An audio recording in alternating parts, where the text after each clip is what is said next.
আসসালামু আলাইকুম প্রিয় দর্শক, সবাই কেমন আছেন? আশা করছি সবাই ভালো আছেন, সুস্থ আছেন। আলহামদুলিল্লাহ, আমরাও সবাই ভালো আছি। You are simple lifestyle YouTube channel থেকে আমি উম্মে রুমান অন্ধ্রপ্রদেশের খাম্মাম শহর থেকে নতুন একটি ভিডিওতে সবাইকে ওয়েলকাম করছি। যে যেখান থেকে আমার ভিডিওটা দেখা শুরু করেছেন, ভিডিও দেখার শুরুতে প্লিজ একটা ছোট্ট লাইক দিয়ে ভিডিওটি কন্টিনিউ করবেন। আজকের ভিডিওতে আপনাদের সঙ্গে শেয়ার করব হেল্পিং হ্যান্ড ছাড়া ছোট বাচ্চা নিয়ে আমি কিভাবে আমার সংসারের প্রতিটা কাজকর্ম করি। তাছাড়া রমজানের কিছু প্রিপারেশন নেব, সেটাই আপনাদের সঙ্গে শেয়ার করব এই ভিডিওতে। যারা ছোট বাচ্চার মা এবং কাজ করতে আগ্রহী পাচ্ছেন না, আমার এই ভিডিওটি দেখে আশা করছি আপনারা একটু হলেও উপকৃত হবেন। সকালবেলা প্রথমে আমার বড় ছেলেটাকে স্কুলে পাঠিয়ে দিয়েছি, আর ছেলের আব্বু তো ডিউটিতে চলে গিয়েছে। তারপর থেকে আমি আমার ভিডিওটা শুরু করেছি। প্রথমে আমি চা বিস্কিট খেয়ে নিয়েছি, তারপরে অনেকগুলো জামা কাপড় কেচে দিয়েছিলাম, ওয়াশিং মেশিনের মধ্যে দিয়েছিলাম। ওগুলো আমি ছাদের উপরে শুকাতে দিচ্ছি, আর এর মাঝখানে আমি আমার ছোট বাচ্চাটাকে নিয়ে খেলা করেছি। বাচ্চাদের পিছনে বাচ্চাদের মায়েরা যতটা সময় দেবে, বাচ্চারা ততটাই হাসি খুশি আনন্দেতে থাকবে। ছোট বাচ্চাটাকে নিয়ে ছাদে উঠেছি আর জামা কাপড় শুকাতে দিচ্ছি। ছোট বাচ্চা তো ভীষণ খুশি হয়েছে। আমার জামা কাপড় শুকানোর দৃশ্য কিছুটা আপনাদের সঙ্গে শেয়ার করেছি। যেহেতু আমার দুইটা সিজার, তাই আমি ছাদে উঠতাম না। ছোট বাবুর 1 বছর হওয়ার পরে আমি ছাদে উঠি। তো ছাদে যখন উঠছি, তাই ভাবলাম আপনাদের সঙ্গে একটু শেয়ার করি। এই দৃশ্য আপনাদের কাছে একটু হলেও ভালো লাগবে। বাচ্চার আব্বু আর বাচ্চারা বিরিয়ানি খেতে খুব পছন্দ করে। অনেক দিন ধরে বলছে বিরিয়ানির চাল আনা আছে, বিরিয়ানি করছো না কেন? তাই আজকে ভাবলাম বিরিয়ানি বানিয়ে ফেলি ঝটপট। তো এখানে প্রথমে আমি বিরিয়ানির বাসমতি চাল নিয়েছি, তারপরে আমি চালটা খুব সুন্দর করে ধুয়ে নিচ্ছি। বিরিয়ানির চালটা একটু হালকা করে ধুয়ে নিয়ে আর আমি কিছুক্ষণ পানি ঝরিয়ে নেব। বিরিয়ানির চালটা ধোয়ার সময় খেয়াল রাখতে হবে বিরিয়ানির চালগুলো ভেঙে যাতে না যায়। এটা যেহেতু বড় বড় লম্বা লম্বা চাল, সেদিকে কিন্তু একটু লক্ষ্য রাখতে হবে। চাল ভিজিয়ে রেখেছি, আর অপর সাইডে আমি গ্যাস ওভেনে পানির মধ্যে তেজপাতা, এলাচ, লবঙ্গ, বিভিন্ন ধরনের মশলা দিয়ে পানিটা যখন ফুটে উঠেছে, তখন আমি বিরিয়ানির চালটা দিয়ে দিয়েছি। আজকের আমি চিকেন দম বিরিয়ানি বানাচ্ছি। বাচ্চারা দম বিরিয়ানি খেতে পছন্দ করে, তাছাড়া বাচ্চার আব্বুর তো ফেভারিট। আমরা গৃহিণীরা সব সময় চিন্তা ভাবনা করে থাকি আমাদের হাজবেন্ডরা কোনটা খেতে পছন্দ করে, সেটা রান্না করার জন্য চেষ্টা করি সব সময়। মুরগির মাংসটা কষানোর জন্য আমি এদিকে মশলা রেডি করেছি। তো কি কি মশলা দিয়েছি সেগুলো তো আপনারা দেখতে পেয়েছেন। মশলা কষিয়ে এখন আমি মুরগির মাংসটা দিয়ে দিচ্ছি। আমার হাজব্যান্ড বলেছে চিকেন বিরিয়ানি রান্নার ক্ষেত্রে একটু বেশি করে মশলা দেবে, যার কারণে আমি একটু বেশি করে মশলা দিয়েছি। আর এখন খুব সুন্দর করে চিকেনটা কষিয়ে নেব। গ্যাস ওভেনে এক সাইডে চিকেন কষা হচ্ছে, আর অপর সাইডে ভাত রান্না হচ্ছে বিরিয়ানির জন্য। চিকেন যতটা কষাবে ততটা খেতে ভালো লাগবে, আর গরুর মাংস যতটা সিদ্ধ করবে ততটা খেতে ভালো লাগবে। তো এখানে চিকেনটা রান্না করছি, আর অপর সাইডে কিন্তু বিরিয়ানির জন্য ভাতটা রেডি হয়ে গিয়েছে। ভাতটা যখন ফুটে উঠেছিল ওই সময় আমি লবণ দিয়েছি, আর এখন আমি ফ্যান ঝারিয়ে নিচ্ছি। এদিকে আমি ইন্ডাকশন ওভেনে পেঁয়াজ বেরেস্তা করে নিচ্ছি অল্প তেলে। চিকেনটা কষানোর সময় আমি এর মধ্যে লেবুর রস দিয়ে দিচ্ছি। লেবুর রস দিলে কি হয়, চিকেনটা ছেড়ে যায় না। অনেক সময় বেশি চিকেনটা কষিয়ে ফেললে চিকেনটা ছেড়ে যাওয়ার সম্ভাবনা থাকে। চিকেনগুলো যাতে গোটা গোটা থাকে, তার জন্যই লেবুর রসটা দিয়েছি। বিরিয়ানি করার জন্য আমি এখানে আলুটা ভেজে নিচ্ছি। আলুর মধ্যে একটু ফুড কালার দিয়েছি। বিরিয়ানির আলু যেমনভাবে ভাজে ওইভাবে ভেজে নিচ্ছি। যেহেতু আমি দম বিরিয়ানি বানাবো, তার জন্য আমি প্রেসার কুকারের মধ্যে দিয়ে দিচ্ছি। প্রথমে আমি তেল দিয়েছি, তারপরে ভাত দিয়েছি, কালার দিয়েছি, বিরিয়ানির মশলা দিয়েছি, তারপরে আমি ভেজে রাখা আলু দিয়েছি, তারপরে আমি কষানো চিকেনটাকে দিয়ে দিয়েছি। দম বিরিয়ানি বানানোর ক্ষেত্রে এইভাবে যদি সাজিয়ে সাজিয়ে দেয়া হয়, তাহলে বিরিয়ানিটা একদম পারফেক্ট হয়। আমি এখানে ডবল করে সাজিয়ে নিয়েছি।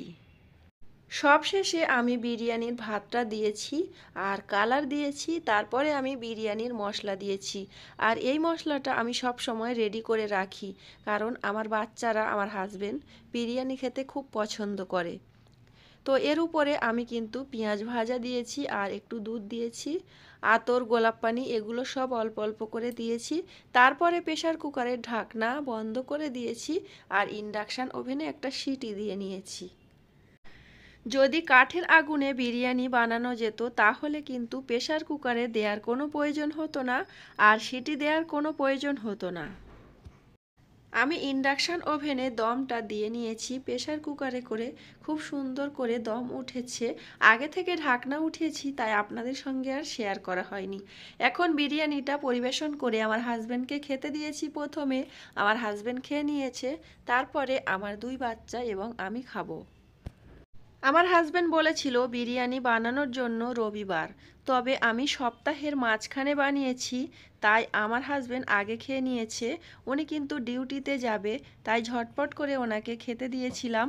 তারপরে আমি 2 বাচ্চাকে নিয়ে এবং আমি সবাই একসঙ্গে খাবো।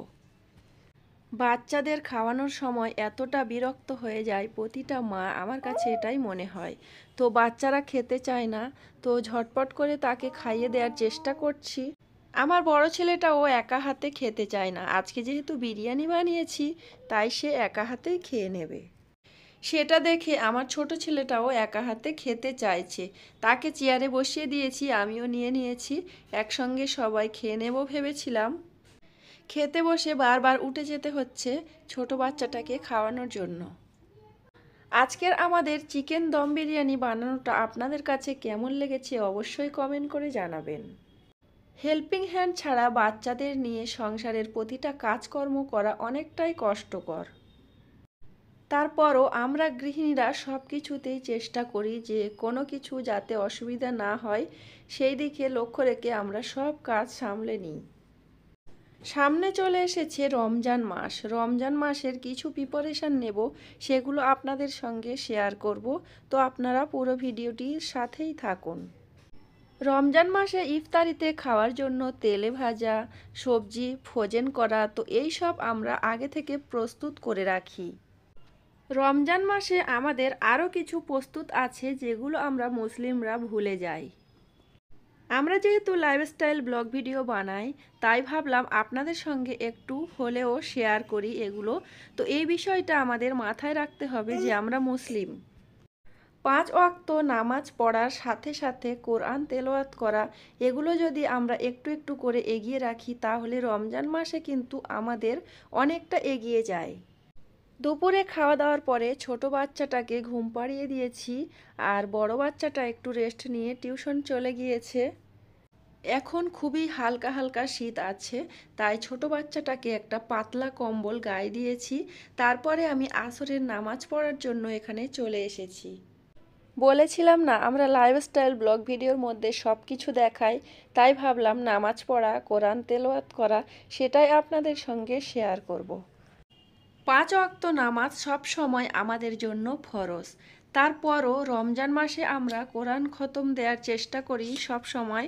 তো রমজান মাসে যাদের ছোট বাচ্চা আছে তারা যদি আগে থেকে একটু কোরআন তেলাওয়াত করে এগিয়ে রাখে, আমার মতো যারা ছোট বাচ্চার মা আছে তারা রমজান মাসে একটা কোরআন খতম দিতে পারবে যদি আগে থেকে একটু এগিয়ে রাখা যায়। আমি যেটা করছি সেটা আপনাদের সঙ্গে শেয়ার করছি। আজকের নামাজ পড়া, কোরআন তেলাওয়াত করা আপনাদের সঙ্গে শেয়ার করছি। আপনারা এটা কেউ খারাপভাবে নেবেন না। তো আমার কাছে মনে হয়েছে তাই আপনাদের সঙ্গে এটা শেয়ার করছি। আমাদের লাইফস্টাইল কাজকর্মের মধ্যে এই কাজকর্মগুলো পড়ে থাকে, তাই ভাবলাম আপনাদের সঙ্গে একটু শেয়ার করি। যতক্ষণ নামাজ পড়েছিলাম তার কিছু অংশ আপনাদের সঙ্গে শেয়ার করেছি, বাকিটা কেটে কুটে দিয়েছি। আর এদিকে নামাজ পড়ার পরে আমি কোরআন তেলাওয়াত করার জন্য বসে গিয়েছি। ছোট বাচ্চাটা ওদিকে ঘুমাচ্ছে আর ছোট বাচ্চার পাশে বসে আমি কোরআন তেলাওয়াত করব। একটা কথা ভাবতে গেলে খুবই কষ্ট হয় আমার কাছে। কথা হচ্ছে আমি 1 বছর কোরআন শরীফ খুলি না, তার কারণ আমার সিজার হয়েছে, ছোট বাচ্চা হয়েছে। আর 2টা ছোট বাচ্চা নিয়ে তো আপনারা বুঝতেই পারছেন। আগের বছর যখন রমজান মাস হয় তখন আমার ছোট বাচ্চার বয়স 2 মাস। এবছর রমজান মাসটা আমার বাচ্চার বয়স হবে 1 বছর 2 মাস। আমার যেহেতু 2টা অপারেশন হয়েছে, মানে 2টা সিজার হয়েছে, যার কারণে কিন্তু আমার অনেক কষ্ট হতো এই সব কাজ করতে আর পরিষ্কার পরিচ্ছন্নতা থাকতে। ঘরবাড়ি শুধু পরিষ্কার থাকলে কিন্তু পাক সাফ থাকে না, আমাদের নিজের দেহটা পরিষ্কার রাখতে হয়। আর আমি যেহেতু ছোট বাচ্চার মা, ছোট বাচ্চা তো টয়লেট পটি এগুলো করতেই থাকে প্রায় সময়।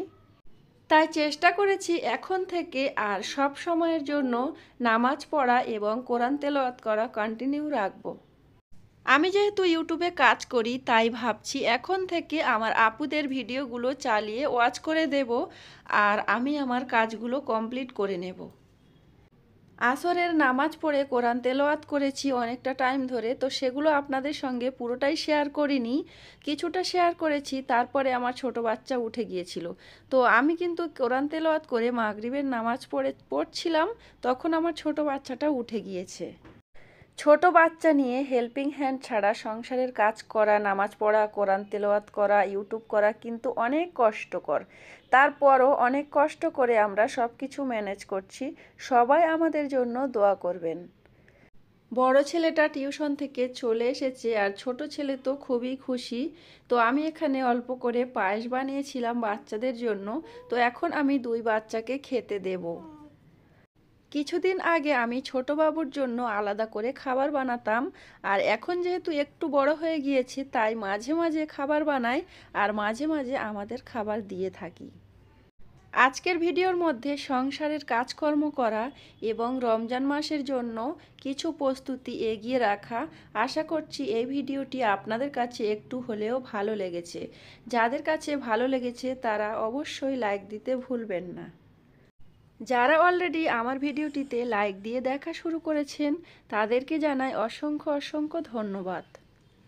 সবার জন্য অনেক অনেক দোয়া করি, সবাই যাতে 5 ওয়াক্ত নামাজ পড়তে পারি, কোরআন তেলাওয়াত করতে পারি এবং হালাল রুজি খেতে পারি। তো সবাইকে আল্লাহ সেই তৌফিক দান করুক। সবাই আমাদের জন্য দোয়া করবেন, ছোট বাচ্চা নিয়ে রমজান মাসে যেন একটা কোরআন শরীফ খতম দিতে পারি, রোজা করতে পারি এবং 5 ওয়াক্ত নামাজ পড়তে পারি। বাচ্চাদের পায়েস খেতে দিয়েছি আর বাচ্চার আব্বু তারপরে চলে এসেছে আর আঙ্গুর এনেছে। এখন ওই আঙ্গুরগুলো আমি বের করে নিচ্ছি আর কিছুটা আঙ্গুর বের করে ধুয়ে নেব আমরা খাওয়ার জন্য। আজকের আঙ্গুর খেতে খেতে আপনাদের কাছ থেকে বিদায় নেব। পুরো ভিডিও জুড়ে অনেক কথা বলেছি, কথার মধ্যে যদি কিছু ভুল বলে থাকি তাহলে ক্ষমা দৃষ্টিতে দেখবেন। বরাবরের মতো সবাইকে সুস্বাস্থ্য কামনা করে এবং পরবর্তী ভিডিও দেখার আমন্ত্রণ জানিয়ে আজকের ভিডিওটা এখানে শেষ করলাম। সবাই ভালো থাকবেন, সুস্থ থাকবেন। আল্লাহ হাফেজ। আসসালামু আলাইকুম।